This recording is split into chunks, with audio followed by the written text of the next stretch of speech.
नमस्ते सर्वांना. तर पहा उद्या CTETचा पेपर असणार आहे. तर त्यापूर्वी बऱ्याच जणांना काही पाठ डाऊट आहेत ते म्हणजे क्वेश्चन पेपर संदर्भामध्ये. तर डायरेक्टली तुम्हाला जो प्रत्यक्षात क्वेश्चन पेपर आहे पहा ओरिजिनल, तर तो या ठिकाणी मी या व्हिडिओमधून पहा डिस्कस करणार आहे की क्वेश्चन पेपर कशा प्रकारचे असतात, आणि सगळ्यात महत्त्वाचं मेन क्वेश्चन पेपरमध्ये आणि तुम्हाला जो काही पुरवणी प्रश्नपत्रिका आपल्याला मिळणार आहे मराठी विषयासाठी, त्याच्यामध्ये पहा किती नंबरचे क्वेश्चन पहा सोडवायचे आहेत. म्हणजे क्वेश्चन पेपर तुम्ही मेन बघितला की तुमच्या पहा लक्षात येईल. तर बघा आता माझ्या हातामध्ये हा जो क्वेश्चन पेपर आहे, तर हा पहा या ठिकाणी तुम्हाला दिसेल पेपर 1 आहे. पहा हा पेपर 1 आहे आणि पेपर 1 आहे, हा कोड्याचा आय आहे आणि हा त्याची पहा म्हणजे मराठी विषयाची पहा ही पुरवणी प्रश्नपत्रिका आहे. मराठीची अशा प्रकारची पुरवणी प्रश्नपत्रिका असते. आपला लँग्वेज कोड पहा 11 असतो. लँग्वेज कोड 11 असतो. कोड टाकायची गरज नाही, परंतु हा कोड बघा, हा कोड आणि हा जो कोड आहे तो या ठिकाणी बघा सेम आहे. म्हणजे हा सेम या ठिकाणी पहा मागून घेतलेला होता. तुम्ही सुद्धा असाच सेम कोड घ्यायचा आहे. आता बघा जो मेन क्वेश्चन पेपर असतो त्याच्यावरती पहा काय काय असतं ते एकदा समजून घ्या. याच्यावरती पहा सूचना स्पष्टपणे लिहिलेल्या असतात. या ठिकाणी बघा तुम्हाला जो मेन क्वेश्चन पेपर असेल त्याच्यामध्ये पहा काय काय दिसेल हे एकदा तुम्ही समजून घेऊ शकता. बघा याच्यामध्ये पेपर पहिला आहे. पेपर पहिल्यामध्ये बालविकास आणि शिक्षणशास्त्र प्रश्न क्रमांक 1 ते 30 असतात. त्यानंतर बघा दुसरा जो भाग असतो तो गणिताचा असतो. 31 ते 60 प्रश्न गणिताचे असतात. नंतर पर्यावरण अध्ययन म्हणजे EVSचे प्रश्न 61 ते 90 असतात. त्यानंतर भाषा पहिली म्हणजे या ठिकाणी भाग 4 आहे. याच्यामध्ये इंग्रजी आणि हिंदी म्हणजे हा जो काही मेन क्वेश्चन पेपर आहे याच्यामध्ये भाग 4 आणि भाग 5 मध्ये इंग्रजी आणि हिंदी, आणि त्याच्यानंतर हा भाग 5 इंग्रजी हिंदी 91 ते 120 आणि 121 ते 150. आता या ठिकाणी बघा आपल्याकडे ज्यांची भाषा पहिली मराठी आहे त्यांनी तर ही जी भाषा आहे इंग्रजी किंवा हिंदी म्हणजे 91 ते 120 तर याच्यातले सोडवायचे नाहीत. तर हा जो क्वेश्चन पेपर आहे हा आपला क्वेश्चन पेपर पुरवणी प्रश्नपत्रिका आहे मराठीची, तर ही घ्यायची आहे. आणि याच्यामध्ये तुम्हाला इथं स्पष्टपणे सूचना दिली असते की भाषा 1चा पर्याय मराठी हा निवडला असेल, म्हणजे भाषा 1 मराठी निवडली असेल तर त्यांनी भाग 4 मधील प्रश्न क्रमांक 91 ते 120 याची उत्तरे द्यायची आहेत. म्हणजे याच्यामधले हे जे क्वेश्चन क्रमांक आहेत तुम्हाला इथं दिसेल हा उतारा असतो बघा 91 ते 120 ते 91 ते 99 वरती उतारा असतो प्रश्न क्रमांक. त्याच्यानंतर बघा पुढची कविता असते. कविताचे प्रश्न क्रमांक 100 ते 105 असतात आणि नंतर पॅडागॉजीचे क्वेश्चन सुरू होतात. तर अशा प्रकारे तुम्ही 91 ते 120 क्रमांकाच्या प्रश्नापर्यंत म्हणजे पहिली भाषा तुम्ही निवडली असेल त्याची उत्तरे द्यायची आहेत. आता या ठिकाणी हा जो मेन क्वेश्चन पेपर आहे तो या ठिकाणी तुम्ही एकदा मी पानं म्हणजे दाखवतो तुम्हाला आतमध्ये काय आहे ते बघा. या ठिकाणी तुम्हाला हे दिसेल बालमानसशास्त्र सुरू होतं. तर बघा बालमानसशास्त्र सुरू होईल. याच्यामध्ये बघा प्रश्न क्रमांक 1 पासून तुम्हाला दिसतील सुरू झालेले प्रश्न. या ठिकाणी वरती इंग्रजी आणि खाली हिंदी, इंग्रजी खाली किंवा या बाजूने असतं म्हणजे आता जे क्वेश्चन पेपर येतात तर 24 मधले तो वर इंग्रजी खाली हिंदी, आणि पाठीमागचे क्वेश्चन पेपर आहे तो या बाजूला इंग्रजी आणि या बाजूला हिंदी अशा प्रकारचे प्रश्न होते. तर अशा प्रकारे हे तुम्हाला बालमानसशास्त्राचे 30 पर्यंत क्वेश्चन 1 पासून ते 30 पर्यंतचे क्वेश्चन इथं असतात. त्यानंतर लगेचच या ठिकाणी तुम्हाला गणिताचे क्वेश्चन तुमचे सुरू झालेले दिसतील. तुम्हाला गणिताचे क्वेश्चन इथं सुरू होतील. याच्यामध्ये मग NCERT सुरुवातीला असतं किंवा तुम्हाला पॅडागॉजी लगेच तुम्हाला बघायला मिळेल. तर 15 क्वेश्चन तुमचे NCERTचे दिसतील आणि बाकीचे क्वेश्चन तुम्हाला हे पॅडागॉजीचे सिरियली बघायला मिळतील. तर अशा प्रकारे हे गणिताचा भाग असतो 31 ते 60 पर्यंत. 31 ते 60 क्वेश्चन झाल्यानंतर बघा खाली तुम्हाला कच्ची जागा सुद्धा असते. गणित वगैरे तुम्हाला सोडवायचं असेल तर या ठिकाणी तुम्ही रफ वर्क करू शकता. गणित इथं तुम्ही सोडवू शकता. त्याच्यानंतर बघा तुम्हाला EVSचा क्वेश्चन पेपर असतो. EVSचा क्वेश्चन पेपर किंवा भाग सुरू होतो. याच्यामध्ये तुम्हाला मग EVS भाग 3रा आहे. तर याचे क्वेश्चन सुरू होतात आणि हे तुम्हाला NCERT किंवा या ठिकाणी तुम्हाला जे पॅडागॉजी क्वेश्चन आहेत ते असतील. तर तुम्हाला हे 90 जे क्वेश्चन आहेत म्हणजे 1 पासून ते 90 पर्यंत हे कंपल्सरी आहेत. म्हणजे सगळ्यांनी हे कंपल्सरी सोडवायचे असतात. तुम्ही मग याच्यामध्ये तुम्हाला पहिला कोणता सोडवा दुसरा कोणता सोडवायचा हे तुम्ही तुमचं ठरवू शकता, परंतु 1 पासून ते 90 पर्यंत हे कंपल्सरी असतात. आणि त्यानंतर सुरू होते ती लँग्वेज. या ठिकाणी बघा याच्यामध्ये हा मेन क्वेश्चन पेपर आहे. इथे इंग्रजी असते. जर तुम्ही इंग्रजीचे म्हणजे 91 पासून इथं सुरू होतात. या ठिकाणी बघा तुम्हाला दिसेल की 91 पासून हे प्रश्न सुरू होतात. आता हे कोणी सोडवायचे, जर तुम्ही पहिली भाषा इंग्रजी घेतली असेल तरच या म्हणजे इंग्रजीचे प्रश्न सोडवायचे.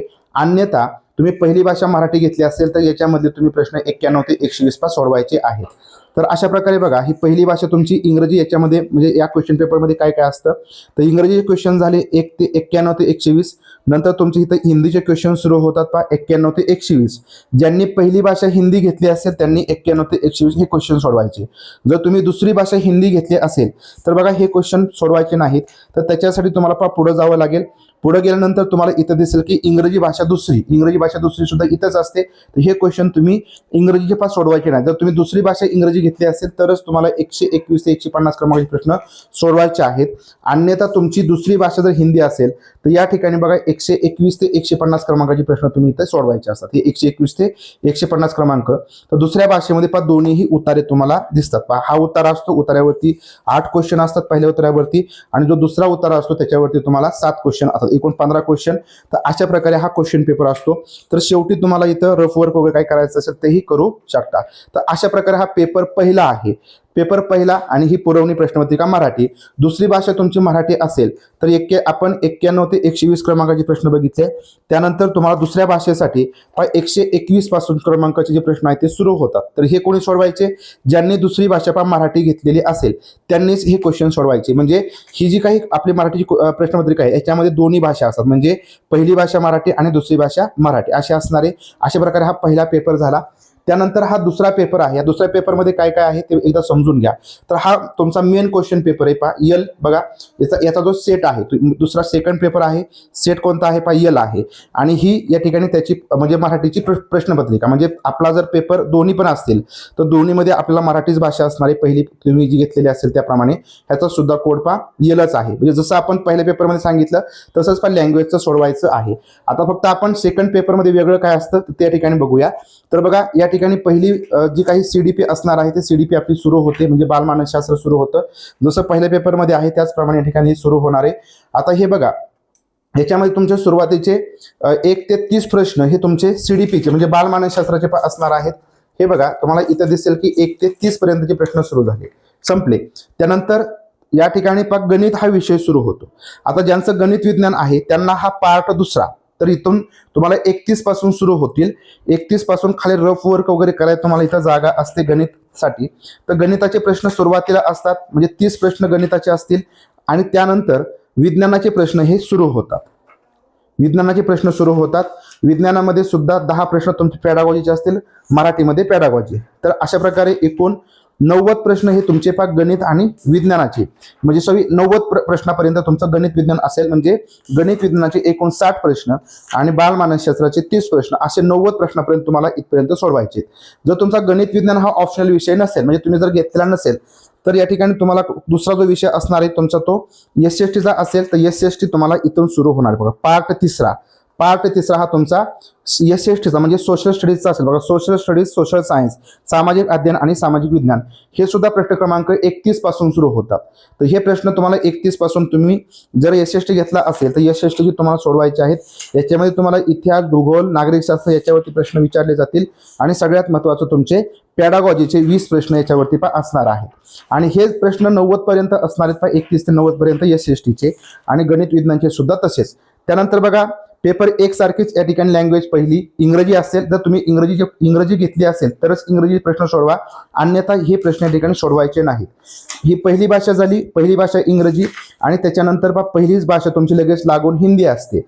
तर आता तुमची पहिली भाषा जर हिंदी असेल तर हिंदीचे प्रश्न सोडवा, अन्यथा जर तुमची मराठी पहिली भाषा असेल तर तुम्हाला ही जी काही पुरवणी प्रश्नपत्रिका आहे तर याच्यातले क्वेश्चन तुम्हाला 91 पासून सोडवायचे आहेत. लक्षात घ्या, 91 पासून याच्यातले क्वेश्चन तुम्ही सोडवायचे आहेत. हा इथं तुम्हाला 91 पासून दिसेल. पहिली भाषा तुमची मराठी असेल तर. जर तुमची पहिली भाषा हिंदी असेल तर मग तुम्हाला हे 91 ते 120 क्रमांकाचे सोडवायचे आहेत.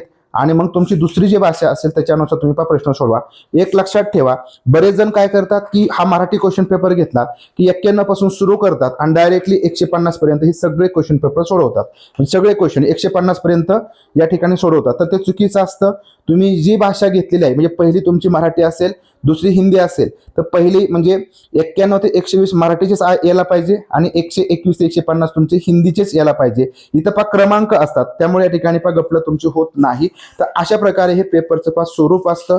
प्रश्न मेन क्वेश्चन पेपरमध्ये कोणकोणत्या भाषा असतात तर त्याबद्दलच्या ठिकाणी माहिती बघितली. तर लक्षात ठेवा अशा प्रकारे बघा, याच्यामध्ये सुद्धा बघा ही लँग्वेज दुसरी इंग्रजी आणि लँग्वेज दुसरी हिंदी, लँग्वेज दुसरी हिंदी. तर अशा प्रकारे याचं स्वरूप असतं. असे आहे की या ठिकाणी तुम्हाला कुठल्या प्रकारचे तुमचा डाऊट वगैरे असेल की या ठिकाणी मेन क्वेश्चन पेपर किंवा या ठिकाणी जी पुरवणी प्रश्नपत्रिका असते ती कशा प्रकारची असते. हा ओरिजिनल क्वेश्चन पेपर आहे. आता तुमच्याकडे ज्यावेळेस तुम्हाला हा क्वेश्चन पेपर दिला जाईल त्यावेळेस तुम्हाला एवढाच फक्त हा क्वेश्चन पेपर दिला जाईल आणि हे सील या ठिकाणी पॅक असणार आहे. याच्यामध्ये तुम्हाला जी तुमची OMR शीट आहे ती याच्यामध्ये घालून दिलेली असते.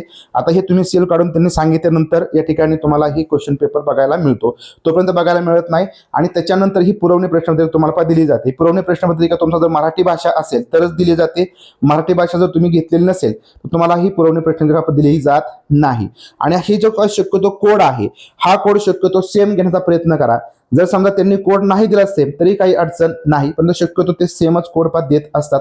शक्यतो नाही दिला तर त्यांना म्हणू शकता तुम्ही की आम्हाला सेम कोडचेच या ठिकाणी पुरवणी प्रश्नपत्रिका आहे ती द्या, म्हणजे ते तुम्हाला देतील. म्हणजे काय होतं या ठिकाणी तुम्हाला कुठल्याही प्रकारची म्हणजे अडचण येत नाही. आणि जरी कोड सेम नसेल तरी तुम्हाला काही अडचण येणार नाही. तर बघा अशा पद्धतीने आपण या व्हिडिओमधून सीटेचा जो क्वेश्चन पेपर पहिला असतो आणि पेपर दुसरा असतो याच्यामध्ये नेमकं कशा प्रकारचे प्रश्नाचं स्वरूप असतं, किती नंबरचे प्रश्न किती नंबरला असतात, कोणत्या विषयाचे प्रश्न किती नंबरला असतात, कसं कसं सोडवायचं याबद्दलची माहिती आपण डिटेलमध्ये बघितलेली आहे. प्रॅक्टिकली तुम्हाला क्वेश्चन पेपर दाखवून या सगळ्या गोष्टी क्लिअर झालेल्या असतील अशी अपेक्षा आहे. तो व्हिडिओ तुम्हाला आवडला असेल, माहितीपूर्ण वाटला असेल तर व्हिडिओ लाईक आणि शेअर करा. आणि सीटेट संदर्भामध्ये तुम्हाला काही व्हिडिओज बघायचे असतील, लेक्चर बघायचे असेल त्याची प्लेलिस्ट तुम्हाला अवेलेबल आहे. त्याच्यामध्ये जाऊन तुम्ही शेवटच्या या काही तासामध्ये चांगल्या प्रकारची तयारी करू शकता. तर व्हिडिओ जास्तीत जास्त शेअर करा. भेटूया पुढील व्हिडिओमधून. तोपर्यंत सर्वांना धन्यवाद.